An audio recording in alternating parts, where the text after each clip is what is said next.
Only Dario Argento could get a raven to eat an eyeball. Let's review Opera. No, not the gun! I want to see your face again!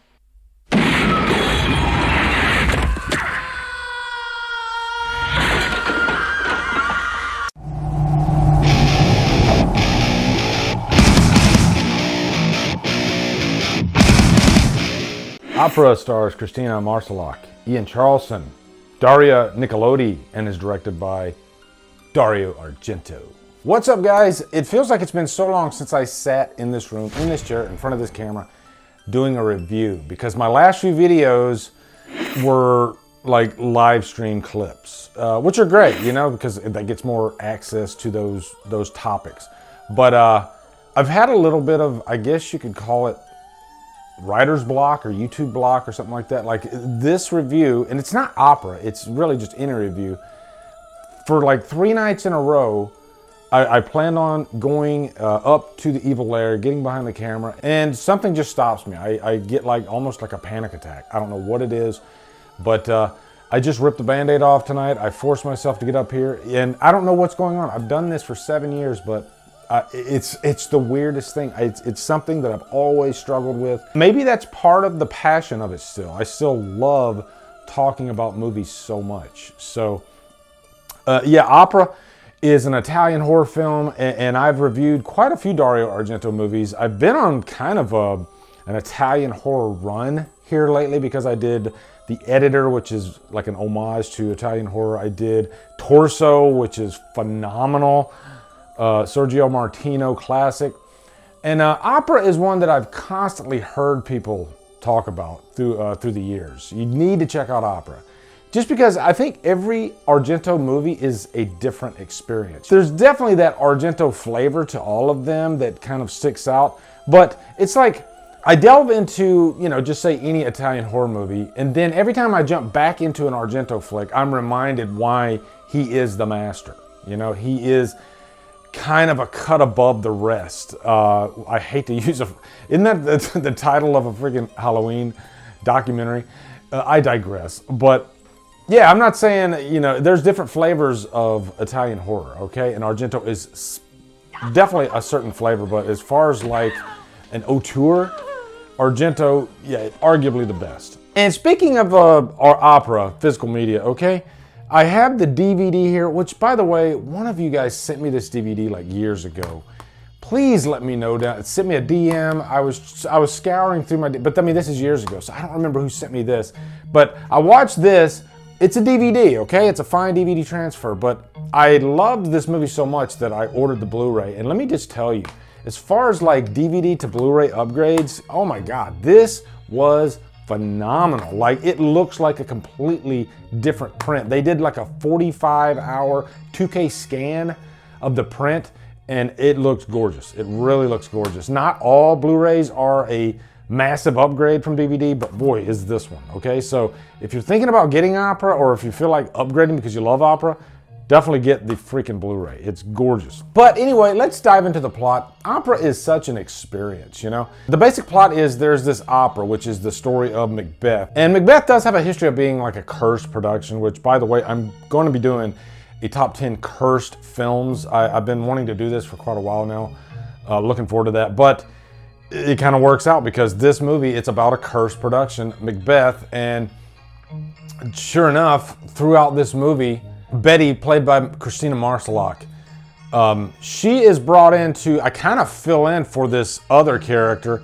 At the beginning of the movie, there is this, I guess a diva, you know, she's this diva, but we're really seeing from her point of view. And there's a reason for that, because behind the scenes, Vanessa Redgrave was hired to play this character, but they gave her a window and they didn't shoot, you know, they didn't get to her scenes. So after that week, she was like, see ya, she got the hell out of there. And they had to work around that. And so she's this diva, not played by Vanessa Redgrave, who says she can't work under these conditions. So then Betty is hired as the fill-in, and she is pretty much the main character of this opera. Whoever sang this, I mean, just a beautiful, beautiful voice. I've always admired opera singers. You know, it's not like my chosen genre of music, but you know, when one is like presented in front of me, I'm in awe of just the talent, and it's unlike any other singing talent there is. And it really is like the highest form of vocal art in my mind. But anyway, our main character, Betty, throughout the movie, there is this stalker. This is pretty much a Giallo, a slasher movie, and he is psychologically and physically torturing her throughout the movie and killing people that get in his path. This is the strangest killer I think I've ever seen in a slasher movie. Just his motivations, he's very sadistic. There is a certain reason why he is wanting to torture Betty throughout this movie. Most slasher movies, they pick off their victims one by one, and then there's a final girl in the end. And the final girl is pretty much safe throughout the runtime of most slasher movies. Not this movie. This movie, from pretty much like the first kill, he captures Betty and he tortures her by putting these pins, taping them to her eyes. So he's forcing her to watch him kill other people. And every time she blinks, the pins are going to stab her eyelids. It's really sadistic type stuff, even for a Giallo movie. And Giallo movies do go pretty far in terms of violence. This movie might be one of Argento's most violent flicks. There are moments where like a victim is just repeatedly stabbed viciously. Now, getting into the backstory of this, some have stated that this is Argento's last truly great movie, and I guess what a way to go out, even though he did many movies after this.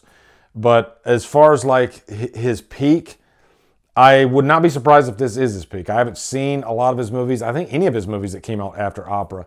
But this is easily one of his most effective and most creative films. I like how there are so many different musical cues throughout this movie.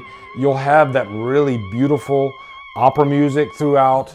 And then you'll have kind of, your normal Goblin type music, even though Goblin isn't the composer in this. There's a mixture of composers in here. The two main ones are Claudio Simonetti and Roger Eno. There'll be these moments where the killer's point of view will be like going up these stairs or down these stairs.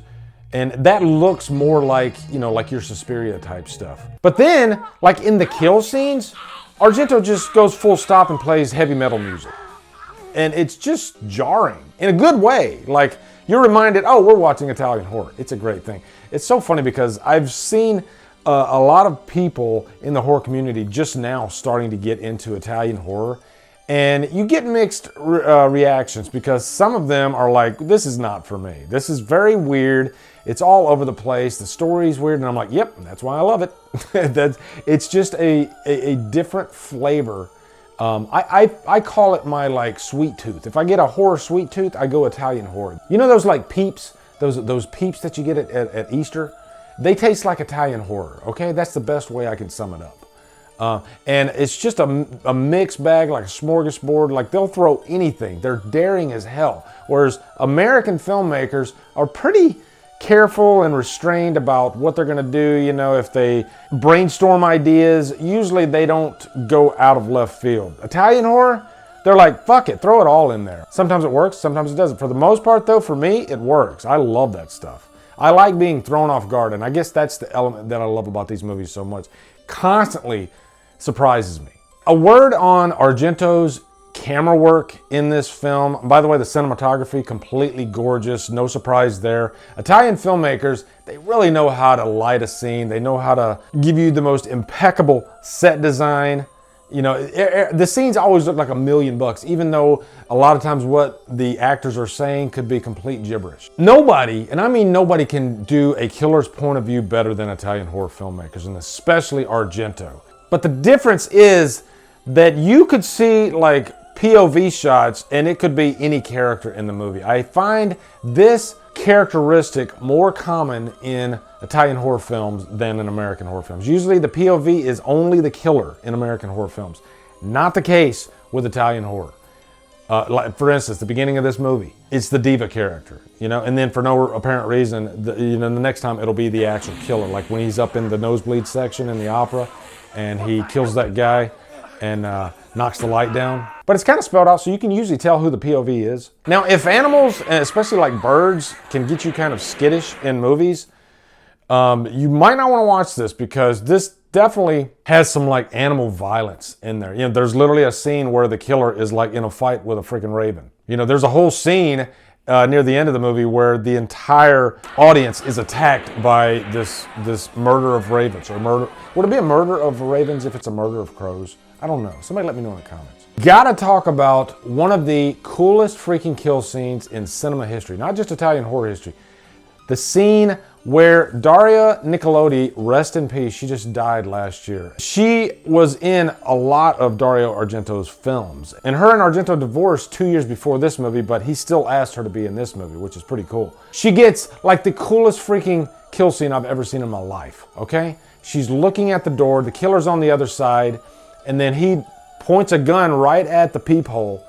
And what could happen, right? Now, there's 10 different ways you could film this scene because you already know what's going to happen. You know, her head's like right up against that door, and you could go cheap and just show a reaction shot, but no. Argento frames the whole damn thing out, like storyboards it, and you get to see like in slow motion the bullet, you know, like 120 frames per second coming through the peephole, through her head. And how he shot this scene is baffling, but it looks so damn real.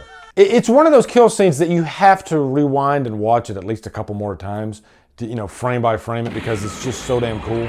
But what a beautiful kill. What a beautiful kill. Now this movie, like most Giallos, it has quite a few red herrings throughout.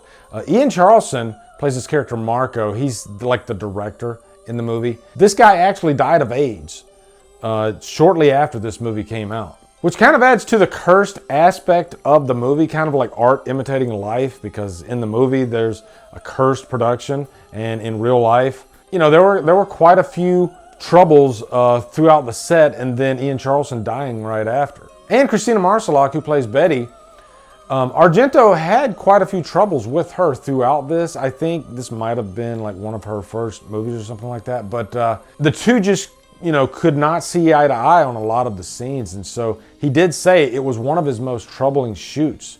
Argento went into like a deep depression after doing this movie, even though he worked his ass off on it. And it is a highly ambitious film. So I guess, you know, those cursed elements kind of add to the mystique of the film, but it's highly entertaining too. You know, I've literally watched this movie like 3 times now. Now, as far as any cons, I will say this movie does have like 2 endings. There's this main ending which is sufficient enough and it's great and it fits in with the vibe of the rest of the movie. And then there's this whole second ending that takes place in Sweden that feels really out of left field. Kind of reminded me of like 28 Days Later, how they had a tacked on ending that was actually shot in 35mm. So same type deal here. And the ending really doesn't do much for the film. It just really gives you like one more outcome of the killer. I look at that scene as more of a coda than an actual part of the movie.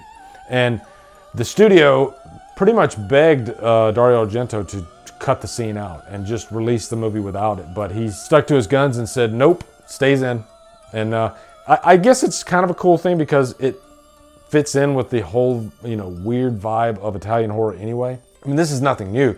There's been so many Italian horror films that have scenes that are like way out of left field. And not even Italian, but like say Pieces. I think Pieces is a Spanish film. But you got this freaking scene where this Bruce Lee lookalike guy comes in and starts kung fu fighting with one of the characters just out of nowhere. But overall, guys, I loved Opera. It is definitely one of Argento's best. I think at this point, it's probably time for me to do an Italian horror ranking video. So expect that coming pretty soon. But super high purchase worthy for Opera. Highly recommend getting the Blu-ray. Just such a beautiful transfer, even though, weirdly enough, no like English subtitles. And I like to watch movies with English subtitles because I like to see what the characters are saying. But this doesn't have that on either version. Maybe there's an import that has English subtitles. I don't know. But yeah, Opera. Awesome movie. So have you guys seen Opera? Let me know down in the comments. Have you just started getting into Italian horror? What have you watched so far? I'm curious. Let me know. Also, be sure to come over to Killer Flicks, where we talk horror all day and every day on Fridays. We do Free for Fridays. Follow me at Drumdums and on my socials. Support me on Patreon. Buy me a coffee. Anyway, guys, thank you so much for watching. Have a great day. Drumdum out.